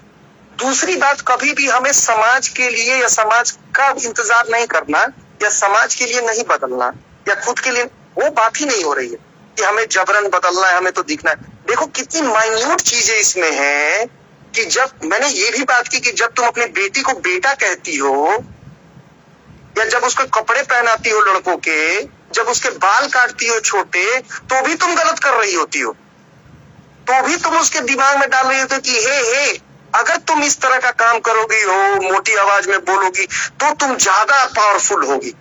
पावरफुल उससे नहीं होते, पावरफुल होते हैं संस्कारी होने से, शिक्षित होने से, और अपने क्षेत्र में कुछ अर्जित करने से, नाम कमाने से, पैसा कमाने से, है कि नहीं? पावरफुल किसी तरह दिखने से नहीं होते। अब वो चाहे लड़का नाम ना कमाए या लड़की नाम ना कमाए, लड़का काम ना करे या लड़की काम ना करे, वो एक दोनों का सहयोग ना करे। पति और पत्नी के बीच सारे कॉन्फ्लिक्ट्स के पीछे एक 80% रीजन जो है इसी तरह की मान्यताओं का होता है, इसी तरह की सोच का होता है। क्योंकि पति ने अपने आप को तुम्हारे हिसाब प्रो मॉडर्न तो कर लिया कि okay okay I am cool, तुम जाके पढ़ाई कर सकती हो या काम कर सकती हो, लेकिन उसने अपने आप को नए जमाने के अनुसार इस तरह से पोर्ट्रे कर लिया कि हाँ आई एम मॉडर्न नाउ और तुम जाओ बाहर काम करो। इसके साथ ही वो क्यूरियस भी होता है, क्या हुआ तुम्हारे ऑफिस में, किसी ने कुछ बोला तो नहीं, वो सुरक्षा का भाव यानी उस पुरातन पंथ को भी ढोए रहता है। और साथ में ये भी चाहता है कि जब तुम काम करके आओ तो घर का खाना बनाओ, सारा घर को अस्त व्यस्त करो। और इसी बात पर लड़ाई हो जाती है कि सुन लो, मैंने तुमको काम पर जाने के लिए इसलिए कहा था, इसलिए नहीं कहा था कि घर अस्त व्यस्त हो, बच्चे कहीं पड़े। इसका मतलब ये है कि वो ये कहता है कि अब तुमको 4 टाइम अधिक मेहनत करना पड़ेगा। भैया मैं नहीं सहयोग करूंगा क्योंकि मैं तो कमा के बाहर से आया और मैं थका हुआ हूं। बात समझ रही है? इसके पीछे वो दूसरी मानसिकता काम करती है। ये जो विषय है बहुत गूढ़ विषय है और ये शिक्षा का विषय है। जिस तरह से सेक्स एजुकेशन की आवश्यकता है उसी तरह से जेंडर सेंसिटाइजेशन के इस चैप्टर की बहुत आवश्यकता है समाज को, और छोटी छोटी चीजों को जानना जरूरी है। इसलिए जब मैं छोटे छोटे प्रश्न जो लघु उत्तरीय के प्रश्न है उनमें, जैसे मैंने उस दिन कहा मिरर में सील कर देने वाली बात और कुछ कुछ पद जो है उसको बहुत ध्यान में रखना जरूरी है। तो याद रखिए हमें कुछ होना नहीं है, साथ में अब नई स्त्रियों को यह ध्यान देना होगा। हमेशा याद रखिए आपको साहित्य पढ़ना चाहिए, खासकर प्रभा खेतान को पढ़ना चाहिए और मनु भंडारी को पढ़ना चाहिए। याद रखिए कि कोई स्त्री पढ़ लिख गई और नौकरी कर रही है सिर्फ इसलिए वो सशक्त नहीं है, वो इससे सशक्त नहीं होती या इससे मजबूत नहीं होती या इससे मॉडर्न नहीं होती। मॉडर्निटी सेंस जो है जुड़ा हुआ है आपकी सोच से। जब तक आपके भीतर निर्णय लेने का अधिकार और उसका स्वामित्व नहीं मिलेगा, अर्थात निर्णय कौन ले रहा है आपके यहाँ। मान लो तुम काम कर रही हो और तुम पैसा भी कमा रही हो और पढ़ी लिखी भी, अब तुम समझोगे कि तुम सफल हो या जेंडर डिस्कोर्स खत्म नहीं खत्म हुआ। अगर फिर भी महत्वपूर्ण निर्णय तुम्हारा पति ले रहा है तो यहां जेंडर डिस्कोर्स की आवश्यकता है। अब वो ले रहा है तो भी जेंडर डिस्कोर्स की आवश्यकता है। तुम ले रही हो और अपने मिले अधिकारों का गलत प्रयोग कर रही हो, जैसे आजकल हम देखते हैं तमाम सारे केसेस में लड़कियां अगर ननद नहीं भी रहती है घर, वो अपने घर रहती है, उसके ऊपर केस लगाती है, अपने सास के ऊपर केस लगाती है। इस तरह का गलत तरीके का प्रयोग, इसमें भी जेंडर डिस्कोर्स की आवश्यकता है। जेंडर डिस्कोर्स मीन्स कि हस्बैंड एंड वाइफ एक साथ मिलकर बैठकर बात करके किसी मुद्दे पर डिसीजन ले, यही तो जेंडर डिस्कोर्स चाहता है। जेंडर डिस्कोर्स फिर से ये नहीं करना चाहता कि कभी सेंटर में लड़का हो और ज्यादा जेंडर डिस्कोर्स हो गया तो सेंटर में लड़की हो। दिक्कत क्या है इस सोच के साथ? कुछ नई लड़कियां वो चाहती नहीं सेंटर में हम रहे, और ये सेंटर में रहने के पीछे आप देखिए चौक चौराहा पर ये धुएं के सिगरेट को छल्ले में उड़ाकर उनको लगता है कि oh my God now we are on this place जहां हम कह सकते हैं कि वी आर इन सेंटर। अरे तुम नहीं हो कि सिगरेट पीने से कोई सेंटर में नहीं होता, शराब पीने से कोई सेंटर में नहीं होता। अलग अलग देखो, एक्स्ट्रा मैरिटल अफेयर लड़का करे या लड़की करे, एक्स्ट्रा मैरिटल अफेयर गलत है। इससे आप जो है ये क्या कहते हैं उसको, इम्पावर्ड नहीं हो जाती। मसला सिर्फ इस ये है कि स्त्री और पुरुष के बीच के अंतर को मिटाना, भेद को मिटाना, उस सोच को मिटाना। तो सोच को कार्यवाहियों से और इस तरह की हरकतों से नहीं हम मैनेज कर सकते। ठीक है, और किसी का कोई प्रश्न? सर जैसे लेडीज की ज्यादा जिस घर में चलती है उसमें क्या कहते हैं कि भाई उस घर में तो लेडीज की ज्यादा चलती है, वही पे जब तक नहीं, प्रश्न आप लोग इस तरह से पूछिए ये बतकही जैसा ना हो, ये प्रश्न जैसा हो जो आपकी परीक्षा में जिसका फायदा हो। और जिन लोगों को नंबर डालना है नंबर डाल दीजिए, क्योंकि मैं आज शाम को ग्रुप में सारे पिछले 4-5 साल के क्वेश्चन डाल दूंगा और उस क्वेश्चन को आप लोग एक बार देख लीजिएगा, क्योंकि इसी क्लास में बहुत ज्यादा समय बीत गया। हाँ, आप किसी को जो पूछना है पूछिए। मेरी तो 2 क्लास है सर अभी। क्या मैंने 2 क्लास अटेंड किए हैं सर, मेरी और अच्छा। क्लास नहीं हुई है। मतलब जो तुमने और पूछ रही हो कि और क्लासेस होंगी या नहीं? यस सर, सर मेरी ये 2nd क्लास है। तो बेटा अब हमारी जो क्लास होगी वो हमारी पर्सनल होगी, ऑफिशियल नहीं होगी। तो इसलिए मैं सिलेबस डाल देता हूँ, ठीक है, मैं क्वेश्चंस डाल देता हूँ जो पूछे गए हैं या जो पूछे जाएंगे जिस तरह के, उसको तुम एक बार देख लो, पढ़ लेना, और उससे रिलेटेड जो जो भी तुमको दिक्कत होगी, क्योंकि फिर से सारी क्लासेस को और एक एक पॉइंट को करना संभव नहीं है, लेकिन जैसे तुम लोग पॉइंट रेज करोगे, जैसे प्रजनन के कौन कौन से कारक हैं। अब जैसे आज अभी तुम लोगों के लिए मैं एक प्रश्न देख रहा था, लघु उत्तरीय, ये पूछा गया है 2024 जून में, पिछले साल जून का प्रश्न है। तो उसमें 2 प्रश्न है, एक है उग्र नारीवाद क्या है और दूसरा है पेट दत्त देखभाल।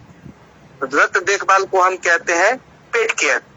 तो पेट केयर वर्क क्या है, इस तरह से प्रश्न पूछेंगे।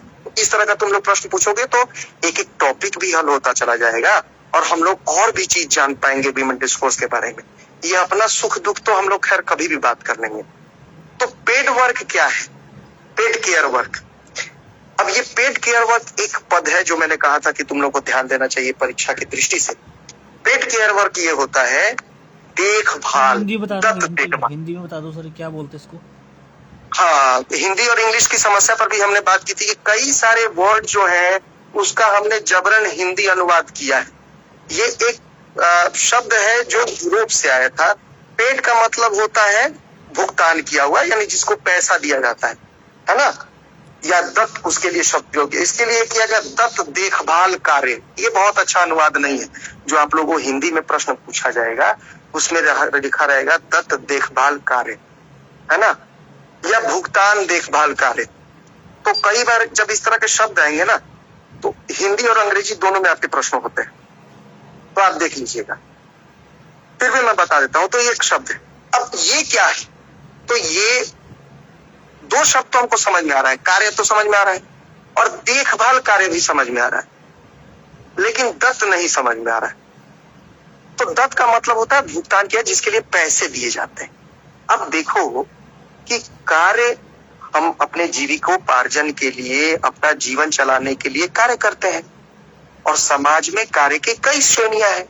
अगर मैं आपको बोलूं कि अलग अलग कार्यों के नाम बताओ तो आप लोग 100 से ऊपर बताते चले जाओगे कि इंजीनियरिंग है, मेडिकल फील्ड है, नर्स है, रिसेप्शनिस्ट है, घर का नौकर है, केयर टेकर है, कुक है ना। इस तरह से आप बताते चले जाओगे। घर बनाने वाला है, फिर बिजली मिस्त्री है, फिर ये है, फिर वो है, बोलते चले जाओ।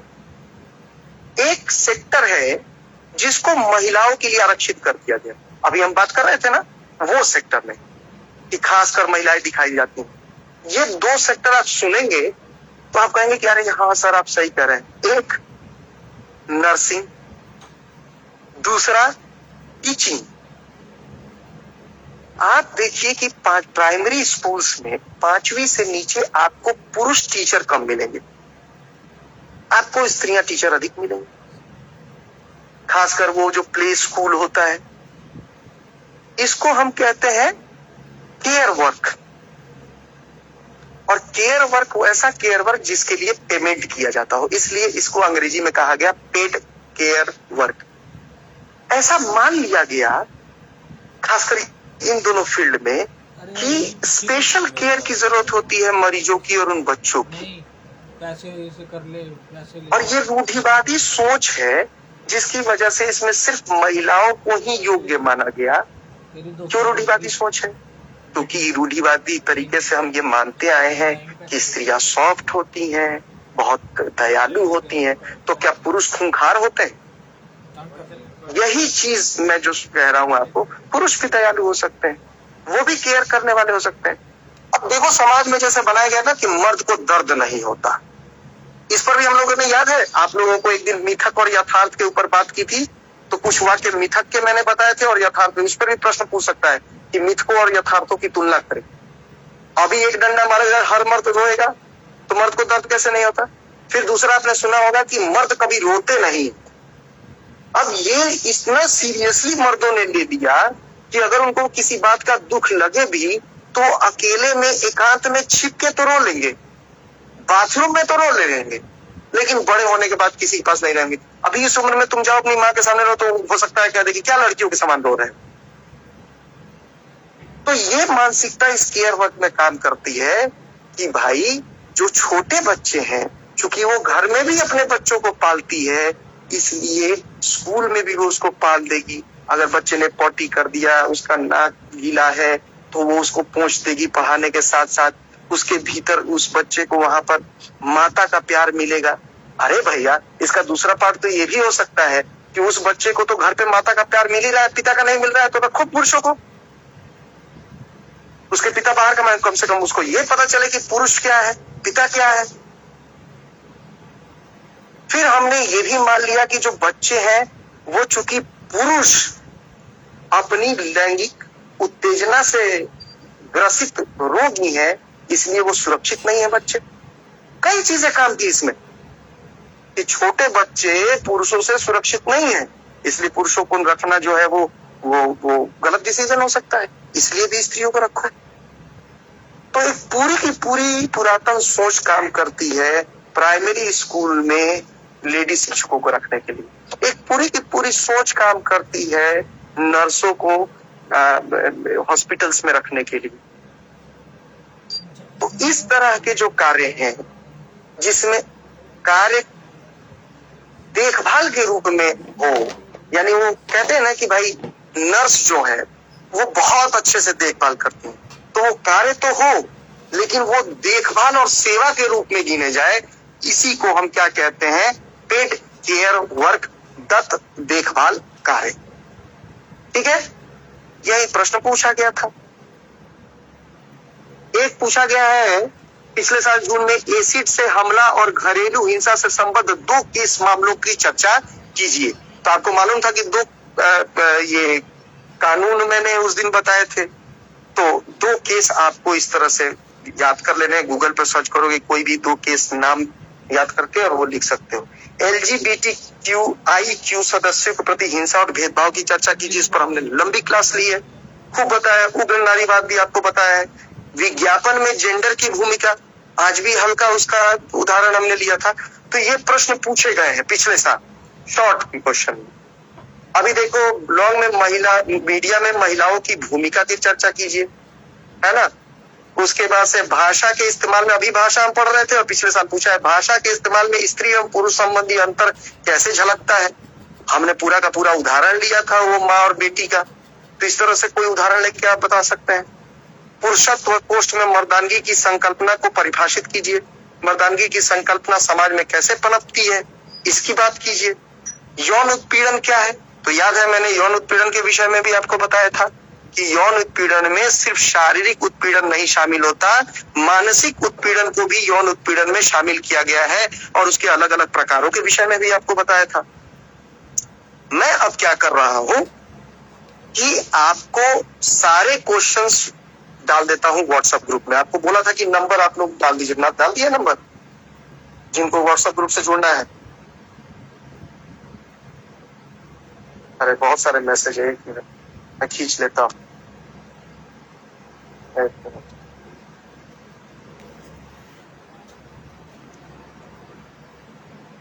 होल्ड कीजिएगा, 1-2 ही नंबर आए हैं, यानी बाकी लोग जुड़े हुए। तो ये सारे क्वेश्चन मैं डाल देता हूं। इस क्वेश्चन को आप लोग ध्यान से देखिएगा।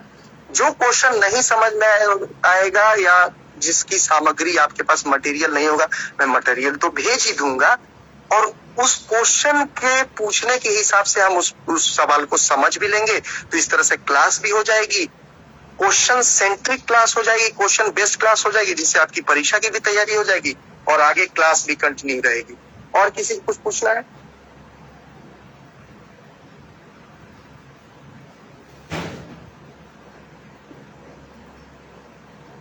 हाँ पूछिए। शोएब, कुछ पूछना है शोएब? नहीं? चलिए आप लोग आज जुड़े, बहुत बहुत धन्यवाद। अभी जो लोगों का नंबर आया मैं जोड़ दूंगा, शाम तक क्वेश्चन चला जाएगा ऑफिशियली। शोएब ने अपना क्वेश्चन कमेंट में लिखा हुआ है सर। कमेंट में जाके पढ़ना ये मेरे लिए, अच्छा रुको, शोएब ने लिखा है कहाँ? Sir I am unable to speak. अच्छा कोई बात नहीं, कोई बात नहीं। आगे क्या लिखा है? अच्छा Shoaib, can anybody ask this question to sir because I am not able to speak. उसके ऊपर लिखा है सर जब हम समाज में जेंडर इक्वालिटी की बात करते हैं तो अधिकतर फोकस महिलाओं के आरक्षण पर होता है, जैसे शिक्षा, रोजगार और राजनीति में। लेकिन क्या आपको लगता है कि कुछ क्षेत्रों में जैसे school drop out rates, suicide states या लेबर इंटेंसिव काम बस भी एक वंचित वर्ग बन जाते हैं जिसके लिए कोई आरक्षण या सुरक्षा नीति तैयार नहीं की गई? लेकिन क्या आपको लगता है कि कुछ क्षेत्रों में जैसे school drop out rates, suicide states या लेबर इंसेंटिव काम, अच्छा इंसेंटिव कम, पुरुष भी एक वंचित वर्ग? हाँ, देखो एक बहुत अच्छा प्रश्न है, बहुत अच्छा प्रश्न है, बहुत अच्छा प्रश्न है। अगर आप लोगों के पास समय होगा तो 5 मिनट में मैं इसको भी डिकोड कर दूंगा। एक क्लास हो रही थी, हमारे बहुत बड़े एक वक्ता आए थे, वो उनका नाम था सूर्य नारायण रणसुभे, जो दलित पैंथर पार्टी के संस्थापकों में से एक थे। और वो उन लोगों में से थे जो विदेश में गए थे और उन्होंने कहा था कि ब्लैक पैंथर पार्टी से वो लोग सीख के आए थे, अमेरिका से आए थे वो लोग सीख। खैर उनसे एक बच्चे ने पूछा कि सर क्या आपको नहीं लगता कि दलित समुदाय में भी कुछ लोग जो है अब वो ऊंचा स्थान प्राप्त कर चुके हैं और ऐसी जगहों पर जहां पर वो सत्ता में है या केंद्र में है वो सवर्णों को परेशान करते हैं? वो हंसे और हंसकर उन्होंने कहा कि बिल्कुल करते हैं। फिर दूसरी बात उन्होंने ये कही कि भैया तुम पिछले 20-25 वर्षों में ही परेशान हो गए और जिन्होंने सदियों का संताप झेला है उसके बारे में क्या? फिर आगे उन्होंने ये कहा, ये कोई सेटिस्फैक्टरी जवाब नहीं था, कि धीरे धीरे अभी वो बौराए हुए हैं, उनको भी समय लगेगा। देखो जब मैं बात कर रहा था और पिछली कक्षाओं में भी मैंने ये बात कही है और अभी भी थोड़ा उसको कंक्लूड किया है कि स्त्री विमर्श का अर्थ क्या है। मैंने तो ये भी कहा कि अगर आपकी नौकरी लग जाती है, आप पढ़ लिख जाते हैं, तो भी वो स्त्री विमर्श का सच्चा फायदा नहीं। सेंस विकसित करना है और जब तक सेंस विकसित नहीं होगा, क्या होता है कई बार स्त्रियां जब अपने मैंने ऐसी बहुत सारी स्त्रियों को बच्चे देखा है कि जो उन्होंने अपने पीहर में यानी अपने माँ बाप के घर में जो भोगा होता है उसका सारा भड़ास वो अपने पति के घर निकालती। नहीं मुझे पढ़ना है, अरे भैया तो तुम्हारे बाप ने क्यों नहीं पढ़ाया? बात समझ रहे हो? तो ठीक है, पढ़ना उसका अधिकार है और उसको पढ़ना चाहिए। लेकिन कई बार क्या होता है कि स्त्रियां, जिसको मैंने कहा कि कानून का दुरुपयोग करना या इस तरह की चीजें जिससे पुरुष भी प्रताड़ित हुए हैं या उनको भी इफेक्ट पड़ा है, इसलिए भी इस तरह की जो बातें हो रही हैं या हम जो विषय पढ़ रहे हैं, यही तो हम पढ़ रहे हैं कि स्त्री विमर्श या ये जेंडर सेंसिटाइजेशन का मतलब ये नहीं है। ये स्त्री विमर्श से क्यों अलग है? वीमेन डिस्कोर्स क्यों नहीं इस विषय का नाम रखा गया? वीमेन डिस्कोर्स रखा जाता। दरअसल ये स्त्रियों के लिए है ही नहीं, ये जेंडर सेंसिटाइजेशन है, लैंगिक संवेदीकरण, जेंडर संवेदीकरण। संवेदना के स्तर पर स्त्री और पुरुष दोनों को अपने आप को दुरुस्त करना है और समझना है कि देयर इज नो डिफरेंस। एक बात। अब दूसरी बात आ गई कि तुमने इसमें जो आरक्षण शब्द डाला है, क्या आरक्षण समाधान है या नहीं? ये एक बहुत लंबा विवाद है जो शुरू से चलता आया है। देखो आरक्षण समाधान है बेटा, मैं तुमको तब इसका जवाब दे रहा हूं और मैं खुले तौर पे तुमको बताना चाहता हूं, हालांकि नहीं बताता, मेरी जाति ब्राह्मण है और फिर भी मैं दलितों के फील्ड में बात कर लो या स्त्री पुरुष के आरक्षण की फील्ड की बात कर लो, मैं इस आरक्षण का समर्थन करता हूं। इसके दो कारण है। इसलिए नहीं समर्थन करता कि मुझे ओ माय गॉड प्रो मॉडर्न दिखना है। इसके दो कारण। कौन कौन से कारण? आरक्षण के समर्थन का, जो तुम आरक्षण की बात कर रहे हो, पहली बात कि आरक्षण में हम जो सीट निर्धारित कर लेते हैं उसमें दूसरे वर्ग का प्रवेश तो होता नहीं है। अब ये आरक्षण तब तक काम नहीं करता जब तक कि मौके ना आए सामने, है ना, यानी किसी तरह की नौकरी जनरेट ना हो। अब जब तक नौकरी आएगी नहीं तब तक उस आरक्षण का कोई मतलब नहीं होगा। क्या आरक्षण के फायदे हुए हैं आर्थिक रूप से? हाँ, आरक्षण के फायदे हुए हैं, लेकिन अब ये उसी वर्ग को सोचना होगा। जैसे दलितों को दलितों के लिए सोचना होगा कि अगर आपने उसका फायदा उठा लिया है तब आपको अपने वर्ग के लिए उसको छोड़ना है। इसमें वो वर्ग जो आरक्षण के दायरे में नहीं आता उसकी कोई जिम्मेदारी नहीं बनती। यानी जो क्रीमी लेयर है अगर वो अभी भी उसका फायदा उठाता रहेगा तो फिर इस आरक्षण को जो सभी तबकों तक पहुंचना है वो नहीं पहुंच पाएगा। ठीक इसी तरह महिला और पुरुष आरक्षण में भी है। तो महिलाओं को महिलाओं के लिए एक रास्ता बनाना है। अगर सबल महिला सारे रास्तों पर सारे अपॉर्चुनिटीज पर खुद ही अधिकार कर लेगी तो इसमें पुरुष कुछ नहीं कर सकता। अब रह गई बात की क्या पुरुषों के हक और अधिकार छीन लिए जाते हैं? मुझे नहीं लगता कि ऐसा होता है। इसलिए नहीं होता कि अगर आपने दूसरी या तीसरी कक्षा ली होती तो जो वर्क स्टेशंस हैं जहां पर काम करते हैं पुरुष और स्त्रियां, उससे जुड़ी हुई कई मिथक्स के ऊपर हमने चर्चा की थी इसी जेंडर डिस्कोर्स में, जिसमें ये कहा गया था कि ये धारणाएं जो कुलीग्स के बीच में होती है कि देखो उस लड़की को इसलिए प्रमोशन मिल गया क्योंकि वो बहुत खूबसूरत है, उस लड़की को इसलिए प्रमोशन मिल गया कि वो बॉस के साथ रहती है।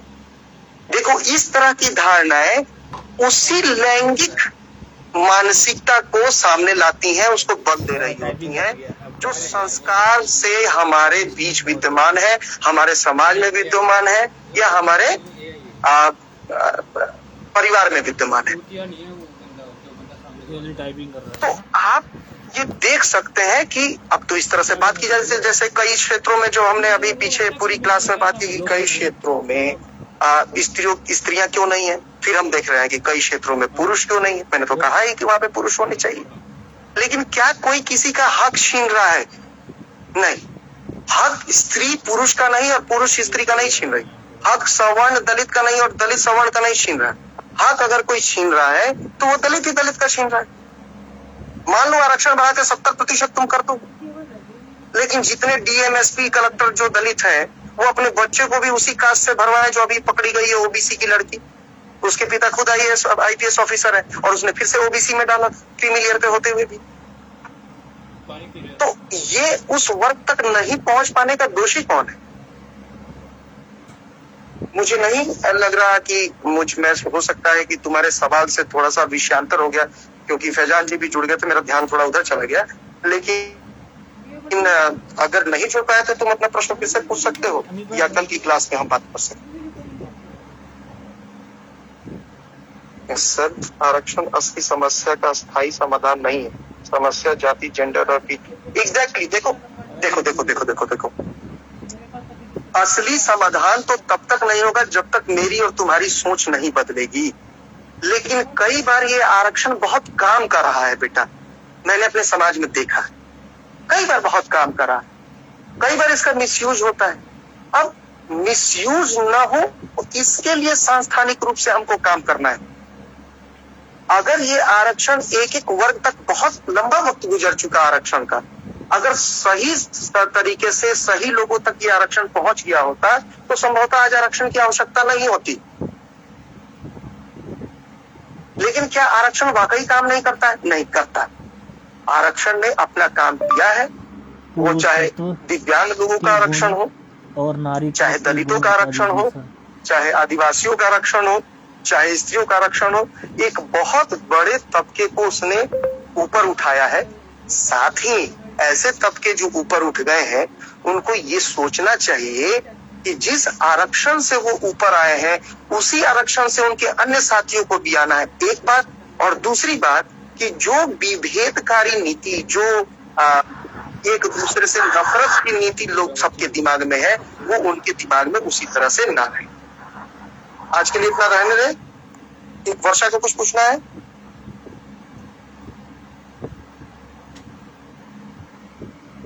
मैं देख लेता हूँ किसी ने नंबर तो नहीं डाला है।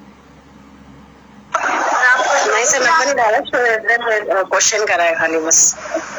शब्द के गुण और नारी तो देखो, एक लंबी क्लास हो गई है और मैं थक भी गया हूँ। कल अगर हम क्लास कल तो लेंगे ही, मैं हर 2 दिन 3 दिन पर एक क्लास ऑर्गेनाइज कर दूंगा और आप लोग उससे जुड़ जाइएगा। अभी आज शाम को मैं सबका नंबर जोड़ के और क्वेश्चंस डाल देता हूँ। उस क्वेश्चंस को एक बार आप लोग ध्यान से देख लीजिए और ध्यान से देखने के बाद आपके जो प्रश्न होंगे ये रखिएगा कि हम वाद विवाद ना करें। वो जो हो क्वेश्चंस आपके वो बेस्ड ऑन सिलेबस हो, बेस्ड ऑन एग्जाम हो, ताकि हम अपनी बात भी समझ ले, परीक्षा की तैयारी भी हो जाए और कुछ अच्छी बातें भी कर लें। ठीक है, आप लोगों ने बहुत ध्यान से मुझे सुना, बहुत बहुत धन्यवाद। Hello sir. हाँ बोलो बोलो वर्षा। सर मैं बोल रही थी, जो आप कल क्लास लेंगे या फिर आगे क्लास लेंगे तो वो जरूरी तो नहीं है ना लेना?